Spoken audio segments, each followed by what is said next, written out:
is not just money. Price discrimination.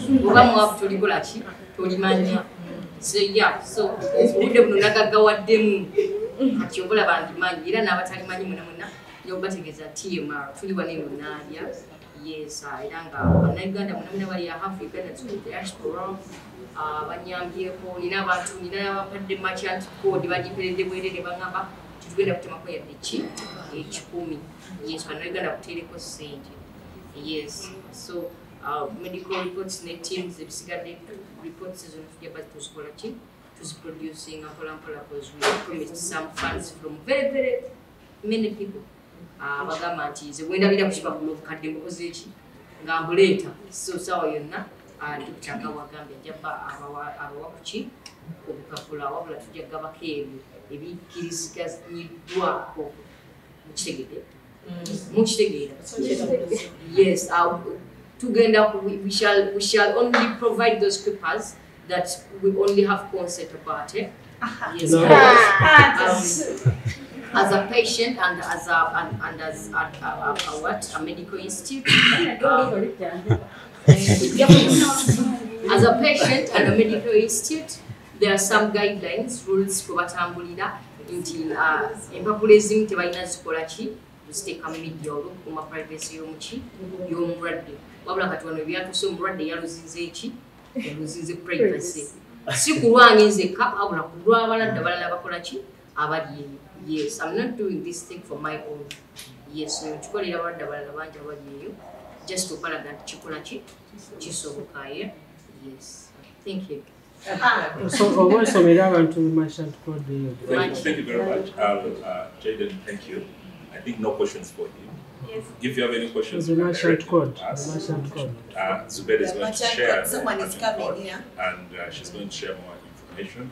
So, Simani Jaden, go muyita kituufu obulwadde bwa Nalubiri bwazuulibwa mu tto naye era ne wano eyo testi twagikoze ekonfaminga era nayo nalaga kyekiri n'ekirala bwe yajjidde era kituufu yabadde alina complication eva ku bulwadde obwo tuyita acute chest syndrome mpozi ekirala tetukyayagala nnyo ebiseera bino ku abantu okubayita ekigambo ekyo ekyaseekera tekirimu buntu si kya buntu okikozesa okugeza omuntu bw'aba n'obulwadde bwa sukaali tetugamba bulwadde bwa sukaali tugamba omuntu alina obulwadde so kituufu alina obulwadde bwa Nalubiri naye okutangazaamu mu public tetwagala kukozesa kigambo ekyo no siikira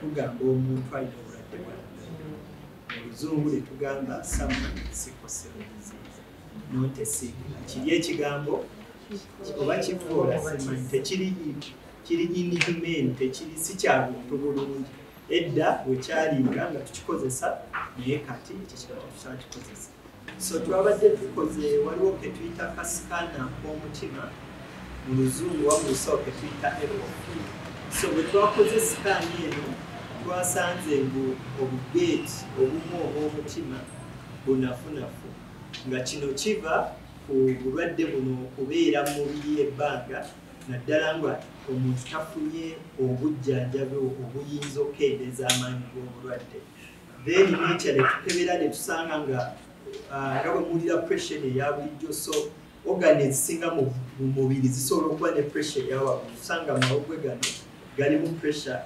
eneneko etali ya bulijjo so tusuubira mbu ebintu bino ebimu bijja kutuyambako okutegeeza abasawo bali abagenda okukola transplant eno obuzito bw'ekizibu kino bwe bamala okukola assessment ne bagamba kiri oke okukola transplant eno kijja kutuyambako okuzza ebintu bino emabega bireme okweyongera mu maaso so that obulamu bwe okuva kati okudda maaso bubeera butangaavu nnyo okusinga nga bubadde emabega so ku kyesente Dr. Daniel abadde atugambye esente eza estimating $40,000 giri mu range naye obujjanjabi obwo buyinza osukka mu ssente ezo.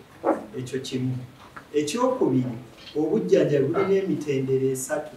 Waliwo obujjanjabi nga tetunnakola procedure eyo eya bone marrow transplant. Waliwo obujjanjabi nga tumaze. So bw'aba nga tannagikola, waliwo test ze tukebera okulaba mbu donor oli bw'anaawa obusomyo n'abuwa Mr. Timothy, omubiri tegujja bugaana. Bwe kiba kinaabawo waliwo era n'amalagala ge bayinza okukozesa okureducinga ki risk eyo. Ekirala, mu eyo season omubiri balina bakiyita conditioning mu lulimi olw'obulijjozi ekibira mu bakyala n'enviiri, simanyi wabifaanagana n'ezo. Naye conditioning eno omubiri baguteeka, simanyi wabifaanagana abakyala bajja tumwe, omubiri baguteeka mu mbeera nga gusobola okukkiriza ebitundu oba obusomi oba obutofaali obw'omuntu omulala. Kubanga naturally Katonda yakitonda mbu omubiri gugendamu ekintu nga tebakikoleramu bukirwanisanga obuwuka. Kati eyo process eya conditioning naye eriko cost eyinza okuba nga tebaliddwa mu zino ssente.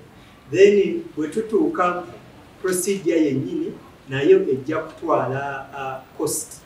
Naye era omulwadde bw'aba amaze okufuna bone marrow, waliwo eddagala era ly'alina okubeerako okuziyiza omubiri okuzira obusomi bw'aba bataddemu procedure efiire ebwereere.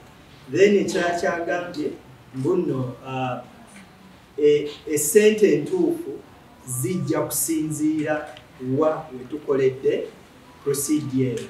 N'anokolayo mu amawanga agamu agaakulaakulana edda nga mu US eyinza okutuuka zisobola okuwera $10,000 naye waliwo ensi endala ezikoze procedure eno emirundi mingi ne bagipafectinga nga basobola okugikola ku ssente ntono. Ku nsi ezo n'anokolayo India ne Turkey. Naye byonna okubikola tujja kwetaaga opinion eyo gye tugambye eya hematologist atugaidinge okusinziira ku assessment gye tunaba tulinawo awo wawe tuyinza okugenda ne cost eyo. So kitegeeza ssente entuufu tuyinza obutazimanya, range gye eyasuggestingibwa eyinza okumala just for the procedure, naye waliwo obujjanjabi before obanga tetunnakola procedure waliyo n'obujjanjabi after. So cost yennyini eri likely oba esuubirwa okusukka ku ssente ezo. Mbadde mbuuza engeri gye kiri nti obulwadde buno buli genetic. Mbadde mbuuza Timothy kasita bamala omumukolako procedure neyitawo, that means agenda kubawonye, right? Correct. Bw'anaaba atuuse mu kaseera nga ye agenda kuzaala ekitegeeza ajja kuba tasobola kuzaala sikla oba akaria. Ekyo kibuuzo kirungi naye kya science nnyo Muganda wandize ne tukola so bakyusa busomi tebakyusa genes. Wawo kye tuyita gene therapy mu bulwadde buno si kye tugezaako okufuna for Timothy. So obutofaali bwe tebujja kukyuka naye condition eyo mu busomo bwejja kukyuka. Kitegeeza risk eri ebeerawo ku baana. Naye tulina okutegeera Dr. Erasmus yakyogeddeko mu topic nene neffe tufokasinze ku mulwadde. Obulwadde buno okubufuna obutofaali bw'abazadde bombi bulina okuba nga bulinamu obuzibu. Singa omu aba obutofaali bwe nga bulina obuzibu mulala talina, abaana tebabufuna. Naye abaana basobola okuba at risk. Kitegeeza bwe bawasa bo okusinziira ni bwe bawasizza abaana be bayinza okifuna. So mu bufunze obujjanjabi buno singa buba tubufunye ne bukola bulungi, Mwami Timothy aba awonye obulwadde bwa sickle cell disease. Naye genes ziba obutofaali buli aba asobola okukola ki obutransmitting. Then eddagala lyagenda okubeerako ate terijja kuba lya sickle cell kubanga ye ya hydroxyurea tuba tuliteekako okukakkanya obulwadde buleme okukola damage. Obulwadde obutuuka ku buli organ kubanga bwa musaayi, buli organ busobola okuziba amaaso, busobola oleeta stroke, tewali organ gye butasobola kukola kintu. Kati tuba bwe tufuna obusomi obupya tukontrolinga damage. In fact ezimu zisobola okuvaawo eziriwo naye ezandibadde zijja singa obusome buno tabufunye ziba zeewalika. Simanyi oba tukifunye. So obujjanjabi obubeera awo nga tumaze okufuna obusome bwakukkiriza mubiri butalwanyisa oba kujjamu obusome nga bwe nakiroganyizaako edda ekintu kyonna ekitaatondebwa mubiri kasita kigenda mubiri bulina okukirwanyisa. Obujjanjabi buba bukola ku ekyo buba si bwa sikosel just okulaba ngu transplant eyo tebeera rejected omubiri tegugiboola kubanga ebugiboola buli kimu kiba kifudde tuba tujeekuze. Bwe tuba tugenda okukola bone marrow transplant tuba tukebera ebintu bibiri. Ekisooka okulaba omubiri gw'omuntu oyo agenda okufuna then ekirala ne tukebera kye tuyita compatibility obutofaali bwona agenda okufuna bwenkana ki n'oli agenda. Kati mu mbeera gye tulimu leero ekisooka bye tukebedde organs ez'omunda tetulabawo kigaana bye tukebedde sofa tetulabawo kigaana. Naye ate n'ekirala ekirungi mu mwami Timothy alina omuntu eyeewaddeyo okuwaayo obusome. Mu condition eno ebiseera ebisinga tuba twagala doono oyo abeere muganda wo agenda okufuna. Ebiseera ebisinga omuntu aba tali mweyo saako kiba kizibu oba kiba very even more expensive okukozesa omuntu atali.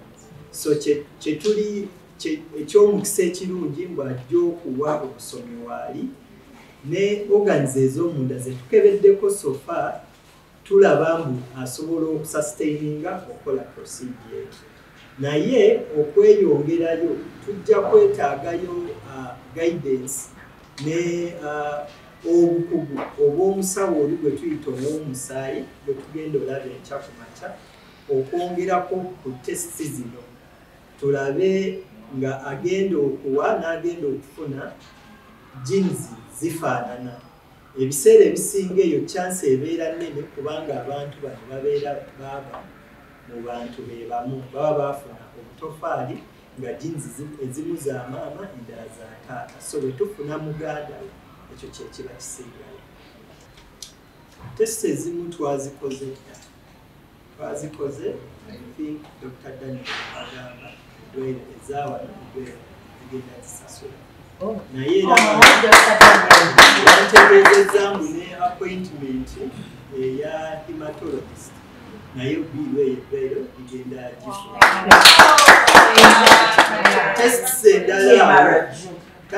Tests endala awo ezimu zikolebwa mu ggwanga endala zifulumizibwa nga South Africa endala zijja kukolebwa mu ggwanga liri gye bajja okukolera transplant. Natandika n'okwebasa abayimiridde ne Kayanja muganda wange oba bwe tumanyi nga Timothy abantu bamanyi nga Timothy. Nja kwebaza media abayimiridde naye era bakola nabo Cartoon Nation inabeeyita. We thank you very much Madam Zubeda. Muvumiddwa wabanyiga naye kwebaza osigala nga muyimiridde naffe. Nja kwebaza eddwaliro tweyanza nnyo zinatambulako ne Jayden nga tetunafuna kifo wano.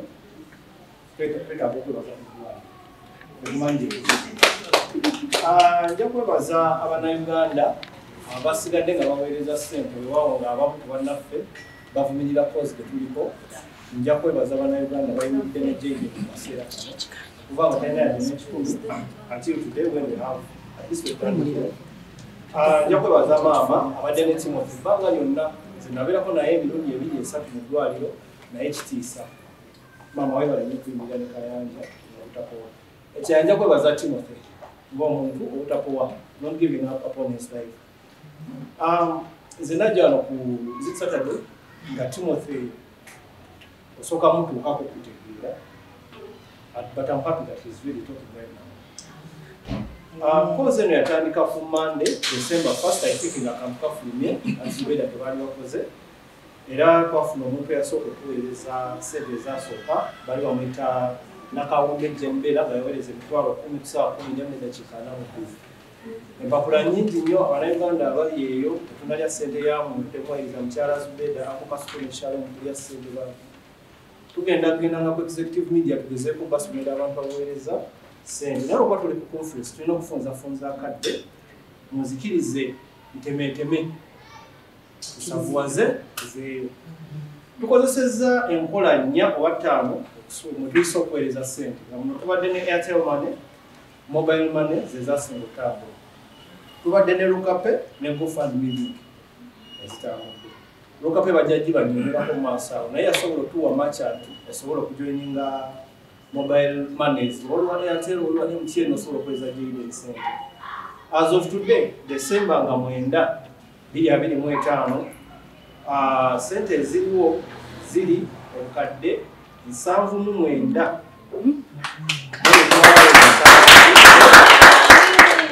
agenda kuddamu kubiddemu engalo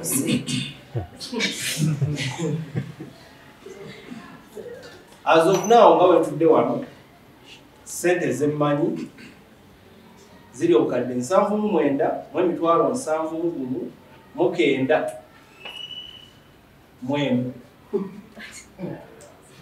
twongera bagamba bannayuganda nga Anti Zubeda babagamba ssente ezi mutuweereza tekulayadde akatunda k'omulwadde wabula bagala omulwadde nebakola ki nebakatuwa tulina emitwalo 7 tulina obukadde 79 mu emitwalo 79 mu nusu emu n'obutundutundu 0.8 lwaki tulina 0.8 waliwo abantu abadde baweereza ssente okuva ebweru nga tuzikovatinga mu shillings z'Uganda tufunamu obutundutundu mu dola tulina emitwalo 2,125,224 n'obutundutundu 96 nyongera kwebaza bannayuganda bayimiridde ne Kayanja muganda wange mu kaseera akazibu kano tulimu era nyongera okubasaba tebamalaamu maanyi tutulya ssente zammwe nedda bangi ssente weeziri era bikwatira ewamu Kayanja agenda kuba bulungi nga we yagambye we are not doing it for his own but for the country at large. Amannya agange Bapita Luyombya Marvin abamu Bapita Luyombya. Okay, bannange tweyanziza nnyo tweyanzenga Abannayuganda nga bwe nabagambye bagenda tudischarging wano Dr. Daniel agenda tubulya Jayden lwava wano era atubulire is Jayden allowed okuddamu okukola nga bw'abadde akola oba kati bagenda mu limitinga. Kyakubiri Abannayuganda ssente yammwe yeeyo buli wiiki Marvin agenda tuyamba okujja okubawa updates. Then ekintu kya akawunti Dr. Daniel naye yabadde yakyogeddeko tugenda kugulawo akawunti egenda okuba nga egendako ensimbi yammwe era tubajja bawanga update ku nsimbi yammwe ey'obusolo. Tuntuno, we pass if I could Baba TV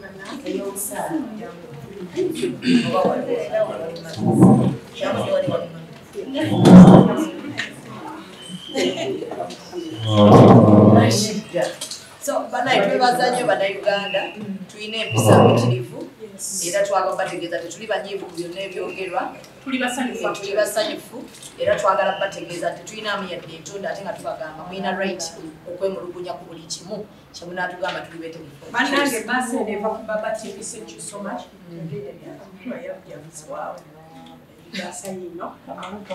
Erimu ssente mmeka? Sinaba kugisoma. Then munalema bali ekuyagamba beramuwa $10,000. Olwo Zino musaala gwesiza abasolo. Muleka banaye